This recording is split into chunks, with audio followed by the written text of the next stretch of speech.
Assalamualaikum warahmatullahi wabarakatuh. Selamat pagi anak-anak, apa kabarnya hari ini? Semoga kita senantiasa diberikan kesehatan dan kelancaran dalam setiap kegiatan kita. Alhamdulillah pada pagi hari ini kita bisa belajar bersama secara online bersama Ibu Melani Anggraini di Matematika Peminatan. Untuk mengawali kegiatan pembelajaran hari ini, mari kita ucapkan basmalah bersama-sama. Bismillahirrahmanirrahim. Ayah kerja terus antar anak, ayah yang kuat cintanya hangat. Selamat belajar anak-anak, semoga kita tetap semangat. Pada pagi hari ini kita akan belajar bab distribusi binomial. Next. Adapun KD dari distribusi binomial ini 3.5 menjelaskan dan menentukan distribusi peluang binomial berkaitan dengan fungsi peluang binomial.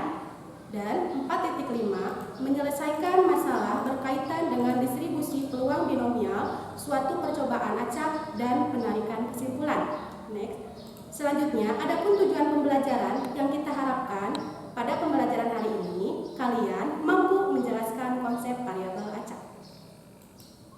Nah, pasti kalian ingin tahu kan apa itu distribusi binomial? Distribusi binomial biasa juga disebut juga distribusi Bernoulli karena ditemukan oleh James Bernoulli. Dan distribusi binomial adalah suatu distribusi teoritis yang menggunakan variabel random diskrit yang terdiri dari dua kejadian berkomplement seperti ya tidak, sukses, gagal. Nah, adapun pokok bahasannya, yang pertama materi prasyarat. Kalian terlebih dahulu harus memahami materi kombinasi dan peluang. Selanjutnya, tentang variabel acak dan distribusi peluang binomial. Pada kesempatan hari ini, kita akan membahas materi prasyarat dan variabel acak. Oke, kita bahas materi prasyarat. Yang tadi Ibu bilang, kalian harus memahami dulu kombinasi. Apa itu kombinasi? Menggabungkan beberapa objek dari suatu grup tanpa memperhatikan urutan atau mengambil R unsur dari N. Adapun rumusnya, N kombinasi R yaitu N faktorial dibagi R faktorial dikali N kurangi R faktorial dengan catatan N lebih besar sama dengan R dan lebih besar sama dengan 0. Nah, kita langsung ke contoh ya. Contoh pertama, dari 5 orang siswa akan dipilih 2 orang siswa sebagai perwakilan sekolah mengikuti lomba lari jarak jauh. Berapa banyak cara pemilihannya? Bentuk soal seperti ini kita bisa menggunakan rumus kombinasi karena tidak melihat urutannya. Nah, dari 5 orang ini sebagai N dan dipilih 2 sebagai R. Mengambil 2 dari 5. Kita gunakan rumus kombinasi. 5 kombinasi 2. Berarti 5 faktorial dibagi 2 faktorial dikali 5 kurangi 2 faktorial. Ibu yakin ini sudah kalian pelajari di matematika wajib. Tapi jika kalian masih lupa, Ibu akan menjelaskan bagaimana cara menghitungnya. Oke. 5 kombinasi 2 berarti 5 faktorial 2 faktorial 5 kurangi 2 faktorial. Nah, 5 faktorial 2 faktorial dikali 3 faktorial. Nah, ini hitung mundur sampai 1. Tapi kalian lihat angka yang besar di penyebut. Berarti 5 hitung mundur sampai 3. 5 kali 4 kali 3 faktorial. Nya 2 faktorial dikali 3 faktorial. Nah, setelah ini kalian bisa habis bagi menjadi 1. 3 faktorial habis bagi 3 faktorial. Dan 2 faktorial ini 2 kali 1 berarti 2. Bisa membagi 4. 4 bagi 2. Hasilnya itu 2. Berarti 5 kali 2 adalah 10 cara. Oke, coba kalian mengerti ya. Jadi, cara pemilihannya adalah 10 cara. Oke, selanjutnya kombinasi. Apa itu kombinasi? Kita masuk ke peluang. Apa itu peluang? Adalah kemungkinan yang terjadi dari suatu kejadian. Adapun rumusnya, rumus dari peluang itu PA sama dengan NA dibagi NS. NA itu kejadian yang diinginkan dalam soal. Ingat ya, kejadian yang diinginkan dalam soal. Sedangkan NS banyaknya semua kejadian yang muncul atau ruang sampel ya. Kalian bisa ingat. Selanjutnya kita masuk ke contoh kedua. Dalam suatu kotak terdapat 6 buah bola kuning dan 3 buah bola merah. Diambil 2 bola secara acak. Berapa peluang terambilnya bola kuning? Kita garis bawahi. Berapa peluang terambilnya bola kuning? Berarti yang diinginkan dari soal itu peluang terambilnya bola kuning. Kita misalkan A-nya itu peluang terambilnya bola kuning. Lihat. Berarti NA itu mengambil 2 dari 6 karena jumlah bola kuning itu 6. Nah, cara hitungnya kombinasi yang tadi 6 kombinasi 2. Langsung kita dapat 15. Selanjutnya NS. NS itu tidak melihat syarat, tidak melihat warna bola kuning dan merah, tapi jumlah keseluruhan bola yang terdapat dalam kotak tersebut. Ada berapa? Ada 9. 6 tambah 3. Berarti 9 kombinasi 2. Kita mengambil 2 bola dari 9 bola.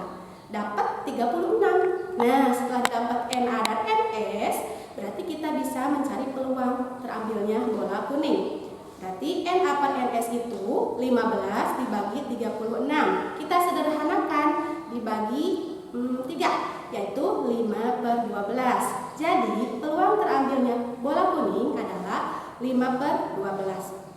Oke, itu materi prasyarat. Kalian diharuskan mengerti dahulu materi kombinasi dan peluang. Kita masuk ke materi yang pertama dari distribusi binomial, yaitu variabel acak. Apa itu variabel acak? Deskripsi numerik dari hasil percobaan yang terjadi pada percobaan yang bersifat acak.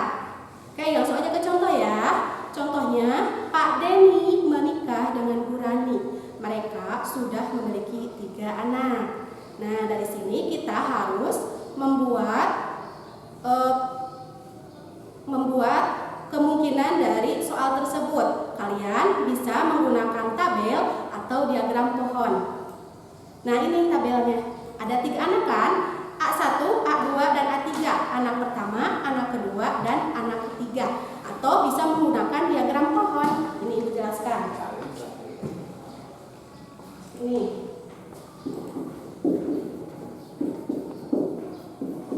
Diagram pohon. Anak itu ada 2. Anak laki-laki dan perempuan. Laki-laki, perempuan. Dari sini kita cabangkan lagi laki-laki, perempuan. Cabangkan lagi laki-laki, perempuan. Laki-laki, perempuan. Ini juga sama. Laki-laki, perempuan. Laki-laki, perempuan.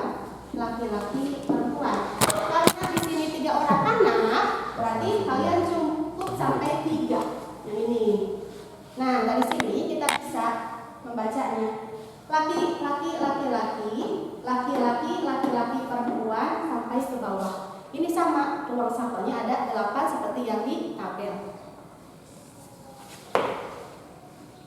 Oke, setelah kita membuat tabelnya, kita harus mendefinisikan variabel acak X-nya. Variabel acak X-nya itu didefinisikan oleh kita. Nah, tapi harus bersesuaian dengan soal. Karena di sini tentang anak, kalau anak itu ada laki-laki dan ada perempuan. Nah, jadi bisa mendefinisikannya itu banyaknya anak perempuan Pak Denny dan Bu Rani, atau banyaknya anak laki-laki Pak Denny dan Bu Rani. Tetapi pada soal ini Ibu akan menjelaskan dan mendefinisikan bahwa variabel acak X itu banyaknya anak perempuan Pak Denny dan Bu Rani. Ingat, banyaknya anak perempuan Pak Denny dan Bu Rani. Next. Selanjutnya, karena kita mendefinisikan banyaknya anak perempuan, kalian buat tabel. Next. Nah, kita buat ruang sampel dan nilai variabel anaknya. Lihat, kemungkinan banyak anak perempuan bernilai 0. Berarti anak perempuannya tidak ada. Nah, ruang sampelnya berapa? Ada 1, yaitu laki-laki, laki-laki, laki-laki. Dari sini ya yang tadi Ibu jelaskan. Dan nilai variabel acak anak perempuan jumlahnya 1. Itu ada berapa dari tabel tadi? Ada 3. PLL, LPL, dan LLP. Selanjutnya, nilai variabel acak banyak anak berjumlah 2. Itu ada 3, LPP, PLP, dan PPL. Dan yang terakhir, kemungkinan banyak anak perempuan berjumlah 3. Ada 1, yaitu PPP. Nah, dari sini kalian bisa menyatakan bahwa X kapital adalah variabel acaknya banyaknya anak perempuan, yaitu berupa himpunan X sama dengan 0, 1, 2, 3. Dan X kecil, ingat, menyatakan nilai variabel acaknya. X sama dengan 0, X sama dengan 1, X sama dengan 2, dan X sama dengan 3. Lanjut. Nah, variabel acak itu ada 2 jenis, variabel acak diskrit dan variabel acak kontinu. Nah, variabel acak diskrit adalah variabel acak yang tidak mengambil seluruh nilai yang ada dalam sebuah interval. Ingat, variabel acak berupa bilangan cacah, bukan bilangan pecahan. Contohnya, banyaknya lampu yang cacat di sebuah pabrik. Nah, walaupun banyak kan lampu di satu buah pabrik, tetapi bisa di-list, bisa dihitung berapa yang rusaknya. Selanjutnya, variabel acak kontinu adalah variabel acak yang mengambil seluruh nilai yang ada dalam sebuah interval berupa bilangan real. Ingat, bilangan real. Contohnya, jumlah volume susu sapi dalam satu peternakan. Next. Variabel acak diskrit. Kita langsung ke contoh ya. Kita ambil kasus yang tadi. Pak Denny menikah dengan Bu Rani. Mereka sudah memiliki 3 anak. Dan kita mendefinisikan variabel X-nya itu kemungkinan banyak anak perempuan. Nah, kita tulis kembali ruang sampel dan nilai variabel acaknya. Selanjutnya, next, kita hitung NS-nya, ruang sampelnya. 2 pangkat 3 sama dengan 8. Jumlah anak 2 dan anaknya ada 3. 2 kali 2 kali 2 ada 8. Selanjutnya, kita hitung peluang X sama dengan X.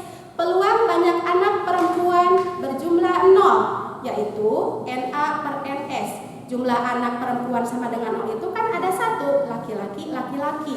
Berarti 1, NS-nya 8, berarti 1 per 8. Nah, kita tulis di tabelnya. Next. Tuh. Selanjutnya, peluang banyak anak perempuan sama dengan 1. Next. Kita hitung. Jumlah NA-nya itu ada berapa di ruang sampel? Ada 3, PLL, LPP, dan LLP.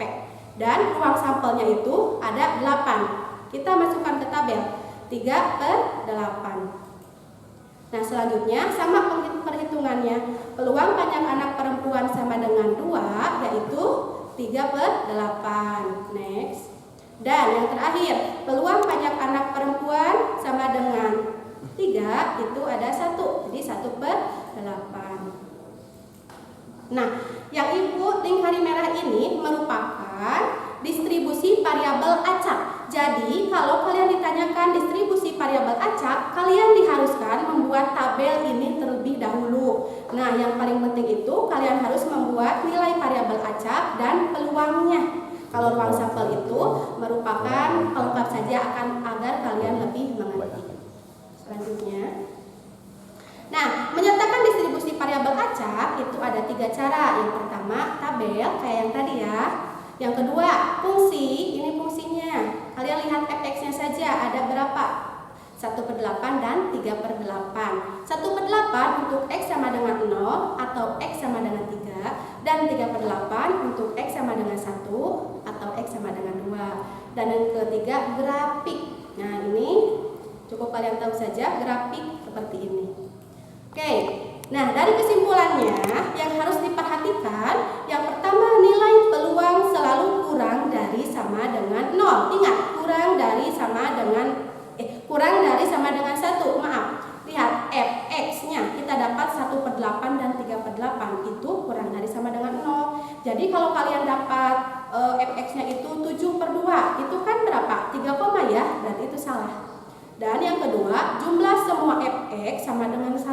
Jadi jika dijumlahkan fx-nya sama dengan 1. Jumlahkan saja. 1/8 tambah 3/8 tambah 3/8 tambah 1/8 adalah 8/8, yaitu 1. Oke, itu yang Ibu bisa jelaskan. Yang terakhir sebagai evaluasi ada latihan soalnya, yaitu misalkan B adalah kejadian pemain bowling dapat melakukan strike dan T adalah kejadian pemain bowling tidak dapat melakukan strike. Pemain menggelindingkan bola dalam 4 kali kesempatan untuk menjatuhkan 10 pin tersebut.